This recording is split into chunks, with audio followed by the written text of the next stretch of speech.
As we seem to be watching the ammo shortage close, at least in a lot of the NATO standards and some of these common calibers, there's still a few missing.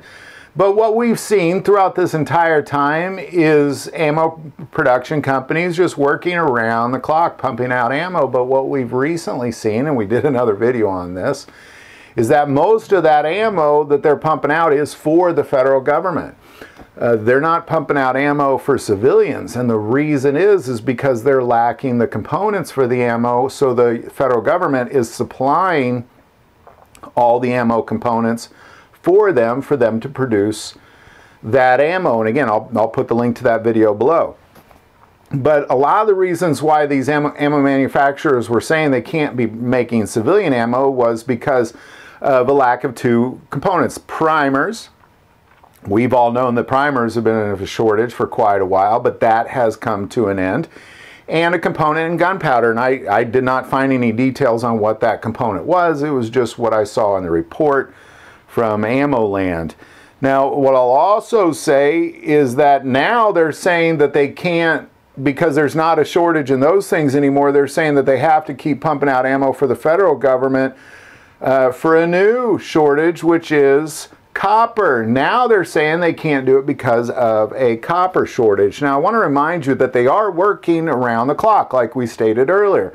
They're pumping out ammo for the federal government, and we all know where that's going. That's not staying in the United States. That's going elsewhere. So ammo for civilians is really, you know, even though we're seeing it, and it does feel like there's an abundance of most common calibers, you know, again, we're still lacking a lot of somewhat common calibers like .357 and .30-30 and things like that. We're still lacking because these ammo manufacturers before were saying, well, it's because of the primers, but now they're saying it's because of a copper shortage. Now, I'm not saying there's not a copper shortage. I'm very aware there is a copper shortage.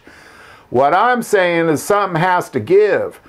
There's clearly plenty of copper and primers being hoarded by the federal government because these ammo manufacturers are working around the clock, pumping out federal ammo, but not pumping out civilian ammo. So something has to give. Something, somewhere, there's clearly not a copper shortage for them. There's a copper shortage for us. And there's not a primer shortage for them. There's a primer shortage for us. That's a big difference. Don't just say there's a copper shortage, because there seems to be plenty of copper for the federal government. There just happens to be a civilian copper shortage. So I just want to make that very plain and clear, the difference between those two things. So, you know, as we kind of watch some of the common calibers, you know, seem to be of an abundance, and some of the uncommon or less NATO standards they seem to be less common. We see those trickling in at best, but this could be flooding in if it wasn't for the hoarding of the primers and the copper. So, you know, again, I just think it needs to be said. I don't think this could be an excuse. I don't think the excuse can be, well, we can't be pumping out civilian ammo because there's a copper shortage now. Because there's clearly not a copper shortage for them. There's just a copper shortage for us. And it's very important that we make that difference and we speak about the distinction between the two, because again, they're pumping it out all day and night for them, just not for us. So any insights you might have on this, put in the comments below. If you like this video, click like and subscribe. If you feel called to support this channel with Patreon, that link is also below. But the most important part of this channel is we take prayer requests, so please don't ever hesitate to send that in. Thank you for watching this episode of God, Family, and Guns. And as always, love God, love your family, and love guns.